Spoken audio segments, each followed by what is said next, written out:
secara umumnya inilah 4 perkara utama. Yang pertama, hadis tu sendiri, teks hadisnya. Kemudian apa maksud hadis. Kemudian apakah yang terkandung dalam hadis, iaitu berkaitan dengan tanggungjawab individu. Ada 5 individu yang kita dah sebutkan tadi. Dan yang keempat, di akhir nanti kita akan lihat apakah pengajaran, iktibar, ibrah daripada hadis yang kita pelajari.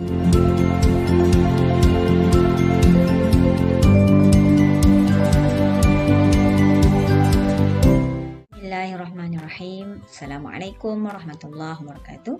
Bertemu lagi bersama dengan saya, Ustazah Huda Rahmat daripada SMK PPP Tun Razak Jalan Tut Pahang.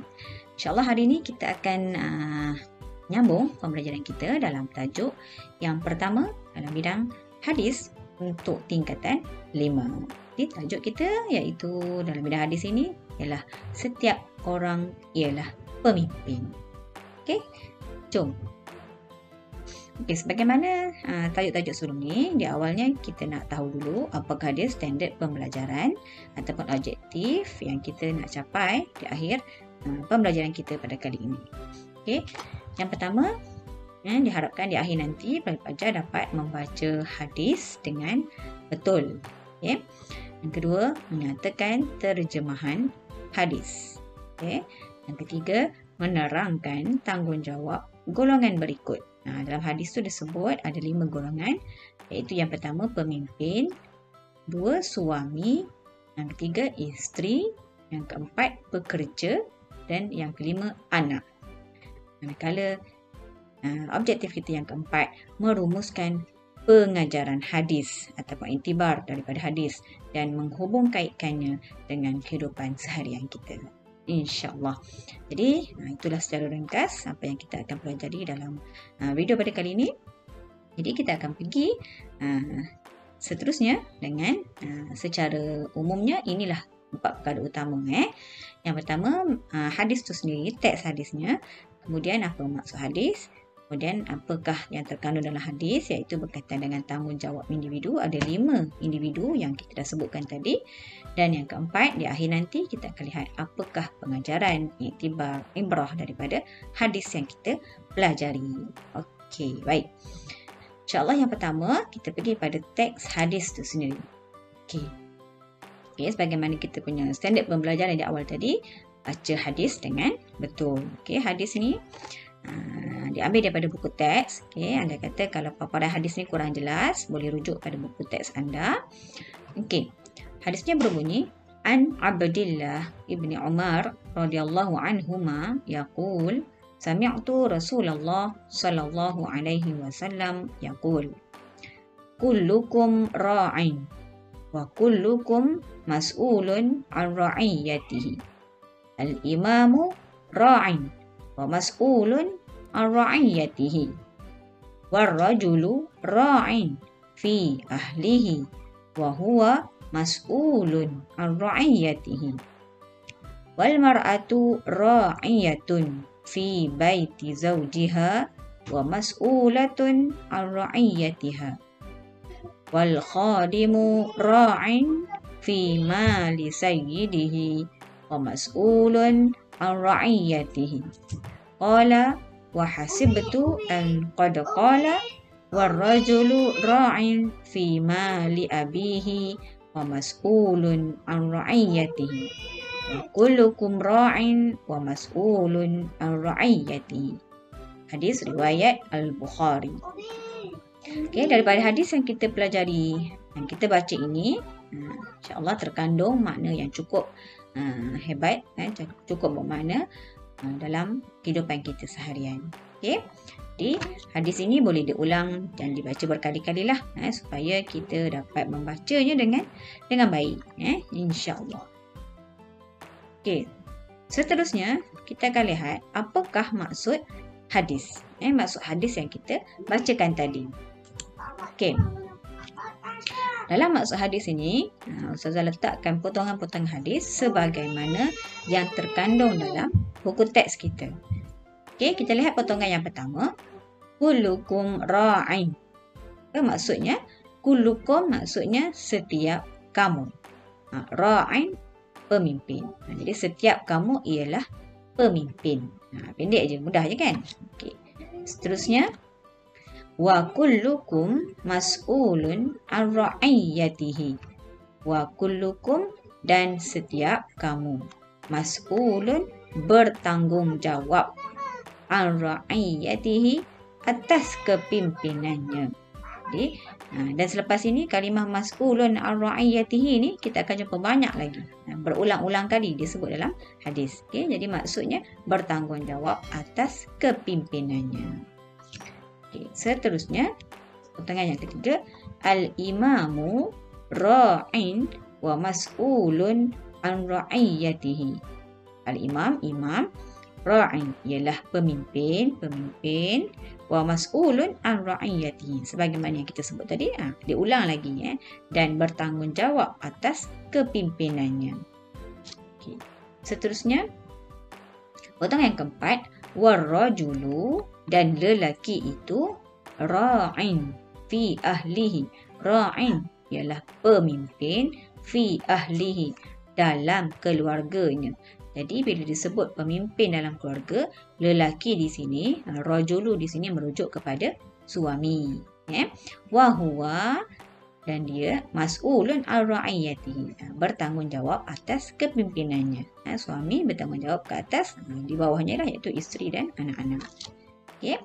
Seterusnya, yang kelima, wal mar'atu, dan perempuan itu, ra'iyatun, ialah pemimpin, fi baiti zawjiha, dalam rumah tangganya, yakni rumah tangga suaminya lah. Rumah suaminya tu rumah tangga lah, dalam keluarganya. Jadi perempuan di sini merujuk kepada isteri.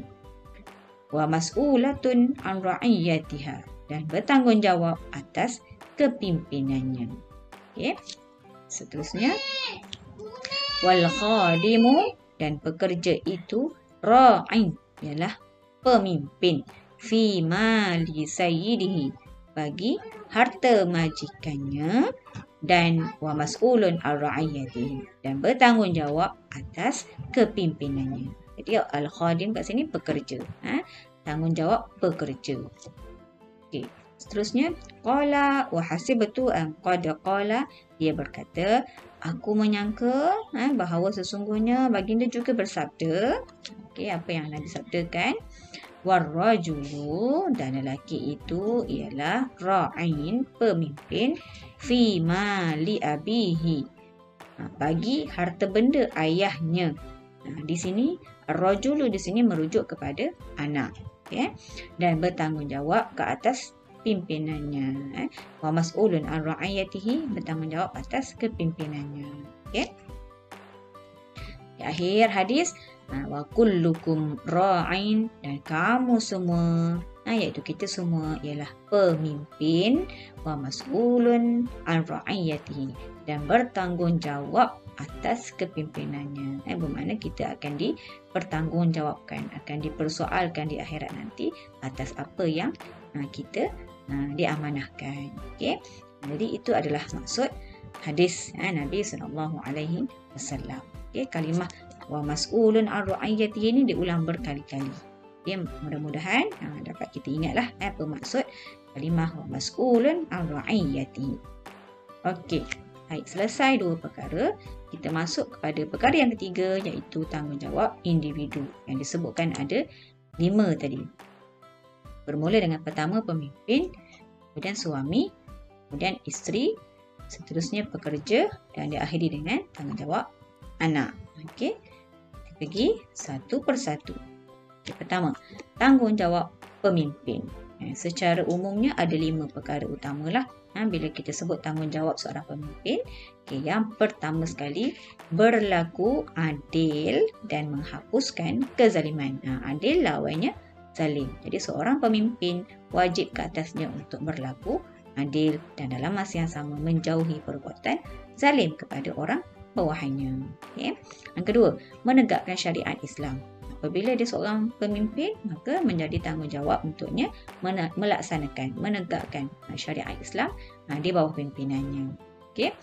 Yang ketiga, menyusun sistem pentadbiran yang cekap dan amanah. Sebenarnya dia berkait juga dengan yang kedua tadi. Apabila seorang pemimpin itu melaksanakan syariat Islam, secara tak langsung sebenarnya apa yang dia ajarkan dalam syariat Islam ini, iaitu antaranya melibatkan pentadbiran yang cekap, yang amanah. Jadi menjauhi perbuatan-perbuatan khianat dan sebagainya. Okey. Yang keempat, menyediakan infrastruktur yang lengkap. Infrastruktur ni maksudnya kemudahan lah. Sebagai seorang pemimpin, dia kena perhatikan, kena jaga kebajikan bawahannya lah, rakyat bawahan ataupun orang bawahannya, dengan menyediakan kemudahan, infrastruktur, prasarana yang lengkap, yang sesuai. Okay? Dan yang kelima, bersikap toleransi terhadap orang bawahan. Okey, toleransi di sini membawa maksud bersifat tolak ansur, tolak ansur terhadap orang bawahan. Ada kalanya seorang pemimpin perlu mendengar pendapat, idea, cadangan daripada orang bawahan kerana itu mungkin bersesuaian dan perlu diteliti supaya mendapat untuk menjaga kebajikan dan kepentingan bersama. Okey, jadi lima tanggungjawab utama seorang pemimpin. Okey. Baik. Yang seterusnya kita pergi pada tanggungjawab suami. Okey, ada 4 perkara dalam tanggungjawab suami. Kita pergi yang pertama dahulu. Okey. Tanggungjawab utama seorang suami ialah memberikan nafkah kepada anggota keluarga. Nafkah di sini termasuklah nafkah zahir dan nafkah batin. Nafkah zahir ni terutamanya yang kita biasa faham dari segi makanan, pakaian, tempat tinggal dan sebagainya lah. Jadi seorang calon suami yang bakal mendirikan rumah tangga perlu mengambil perhatian utamalah, adakah dia mampu untuk memberikan nafkah kepada anggota keluarganya nanti. Sebab itu adalah tanggungjawab yang akan dipersoalkan oleh Allah Subhanahu wa taala. Yang kedua, memberikan didikan agama kepada isteri dan anak-anak. Jadi bakal suami dan yang dah bergelar suami pun perlu ingat di sini tanggungjawab suami adalah memberi didikan agama. Okay? Jadi didikan agama dia bukan sekadar sekali bagi, dia berterusan. Jadi didikan tu perlu berterusan. Jadi sebab itulah kena adanya seorang bakal suami ataupun seorang suami itu memperlengkapkan dirinya dengan ilmu agama, supaya dia dapat memberi didikan kepada isteri dan anak-anaknya. Mudah-mudahan insya-Allah. Okey, yang ketiga, memberikan perlindungan dan menjaga keselamatan. Jadi seorang suami perlu bertanggungjawab sediakan rumah yang selamat, yang sesuai, supaya dapat anak-anak dan isterinya berlindung dan selamat. Jadi itu tanggungjawab seorang suami. Manakala yang keempat, melayan dan bergaul dengan isteri dan anak-anak secara baiklah. Okey. Itu tanggungjawab seorang suami. Okey. Baik. Seterusnya kita pergi kepada tanggungjawab isteri. Okey, tanggungjawab isteri juga 4. Yang pertama sekali, seorang yang bakal berkahwin, bakal menjadi isteri ataupun calon isteri, dan seorang isteri perlu wajib mentaati suaminya dan menunaikan haknya. Menjadi satu kewajipan. Jadi seorang yang bakal berkahwin perlu bersedia untuk dia mentaati suaminya selagi mana suaminya tidak menyuruh ke arah perbuatan yang bertentangan dengan agama. Yang kedua, menjaga maruah diri, maruah suami dan maruah keluarga.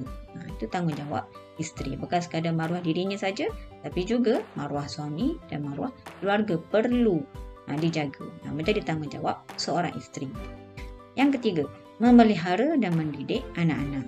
Okey, jadi itu tanggungjawab isteri di samping bersama dengan suamilah memelihara dan mendidik anak-anak supaya dapat melahirkan anak-anak yang soleh dan solehah. Dan yang keempat, menguruskan rumah tangga. Termasuklah dari segi keperluan makan, pakaian dan sebagainya. Menguruskan rumah tangga supaya rumah tangga berada dalam keadaan aman dan bahagia. Mudah-mudahan insya-Allah. Okey. Kemudian seterusnya kita lihat tanggungjawab pekerja. Okey, yang pertama sekali mengikut arahan ketua. Apabila dia seorang pekerja, sudah pasti dia ada majikan. Majikan itu adalah ketuanya lah. Jadi menjadi tanggungjawabnya untuk mengikut arahan ketua selagi mana arahan tersebut tidak bertentangan dengan agama, dengan syariat Islam. Yang kedua, bekerja dengan penuh integriti, dengan amanah, menjaga amanah. Okay? Menjauhi perbuatan rasuah. Okay? Sebab dia akan melibatkan pendapatan kita, rezeki kita. Okay. Yang ketiga, bekerja mengikut prosedur yang ditetapkan. Sudah pasti, sebaik saja kita menerima sesuatu jawatan, dia akan sediakanlah apakah skop kerja kita dan pastikan pekerjaan tersebut berlandaskan syariat dan tidak bertentangan, dan tidak melibatkan perkara-perkara yang haram. Maka di situ kita wajib bekerja mengikut apa yang ditetapkanlah. Manakala yang keempat, melaksanakan tugasan dengan sempurna. Melaksanakan tugasan dengan sempurna ni antaranya datang awal ke tempat kerja, menyiapkan kerja mengikut tempoh yang ditetapkan dan sebagainya lah. Jadi sebab semua ini perkara-perkara ini berkaitan dengan tanggungjawab dan ianya akan dipersoalkan nanti di akhirat kelak oleh Allah Subhanahu wa Ta'ala. Berkait dengan sifat amanah kita. Dan yang terakhir ialah tanggungjawab seorang anak. Yang pertama, berbakti ataupun berbuat baik kepada ibu bapa sewaktu mereka masih hidup ataupun telah meninggal dunia. Kalau waktu masih hidup ni, buat baiklah kepada mak ayah. Tak kiralah apa saja perkara yang boleh menyebabkan ibu bapa kita gembira, tersenyum, maka itu dikira berbuat baik. Sama ada ketika hidup ataupun telah meninggal dunia. Kalau telah meninggal dunia ni pun, bila ibu bapa telah meninggal dunia pun, kita masih lagi boleh berbakti kepada mereka dengan mendoakan mereka, berbuat baik kepada sahabat-sahabat mereka. Itu pelbagai lagi cara. Antaranya kita nak tanggungjawab yang kedua, sentiasa mendoakan mereka. Jadi doa di sini pun tidak terhad sewaktu mereka masih hidup saja ataupun sewaktu mereka telah meninggal dunia saja. Kedua-duanya, waktu mereka masih hidup sehinggalah mereka telah meninggal dunia. Banyak-banyakkan kita mendoakan kebaikan, mendoakan Allah ampunkan dosa kedua ibu bapa kita. Yang ketiga, sentiasa membantu mereka dengan sebaik-baiknya. Seboleh mungkin kita sebagai anak cuba untuk meringankan beban ibu dan ayah kita. Bantulah mereka supaya mereka juga senang dengan kita, gembira dengan kita. Dan yang keempat, sentiasa berbuat baik dengan ibu bapa dan menyambung silaturahim. Menyambung silaturahim dengan rakan-rakan mereka. Berbuat baik juga dengan rakan-rakan ibu dan ayah kita. Itu semua adalah tanggungjawab seorang anak. Dan mudah-mudahan kita termasuk dalam golongan anak yang soleh. InsyaAllah. Jadi selesai 5 tanggungjawab individu. Dan sebelum kita berakhir, perkara yang paling utama juga sebenarnya ialah kita nak lihat apakah pengajaran, apakah iktibar, ibarah di sebalik hadis yang kita pelajari pada kali ini. Jom kita lihat. Jom kita ambil iktibar dan pengajaran daripada hadis Nabi. Ada 7 pengajaran. Kita nak lihat yang pertama. Kita hendaklah menyedari bahawa setiap individu berperanan sebagai pemimpin yang akan dipertanggungjawab di akhirat kelak. Kita kena ingat, kena sedar bahawa setiap individu, kita lah, termasuk kita lah, berperanan sebagai pemimpin. Kita semua ni sebenarnya adalah pemimpin. Yang mana setiap pemimpin itu dia akan dipertanggungjawabkan di akhirat nanti. Pengajaran seterusnya, yang kedua, kita hendaklah menjalankan tanggungjawab terhadap orang yang dipimpin dengan adilnya dan amanah. Sebagai seorang yang dilantik sebagai pemimpin, sebagai seorang suami, sebagai seorang isteri, sebagai seorang pekerja dan sebagai seorang anak, semuanya ada tanggungjawab yang mana perlulah kita laksanakan dengan adil dan amanah. Yang ketiga, kita hendaklah memelihara dan melindungi anggota keluarga agar selamat di dunia dan di akhirat. Ini khusus kepada tanggungjawab seorang suami tadilah. Bila kita lihat di sini contoh pengajaran hadis ini, setiap kali kita nak buat pengajaran, kalau soalan bertanyakan tentang pengajaran, 3 perkara utama yang mesti ada. Pertama, pendahuluan. Yang kedua, isi. Dan yang ketiga, huraian. Jadi dalam contoh pengajaran ini, kita hendaklah, ini adalah pendahuluan, isinya memelihara dan melindungi anggota keluarga, manakala huraiannya agar selamat di dunia dan di akhirat. Jadi lengkaplah ayat ini sebagai satu contoh pengajaran hadis. Okey, kalau soalan tanya pengajaran hadis, dah dapat 2 markah dah untuk jawapan macam ni. Okey, mudah je.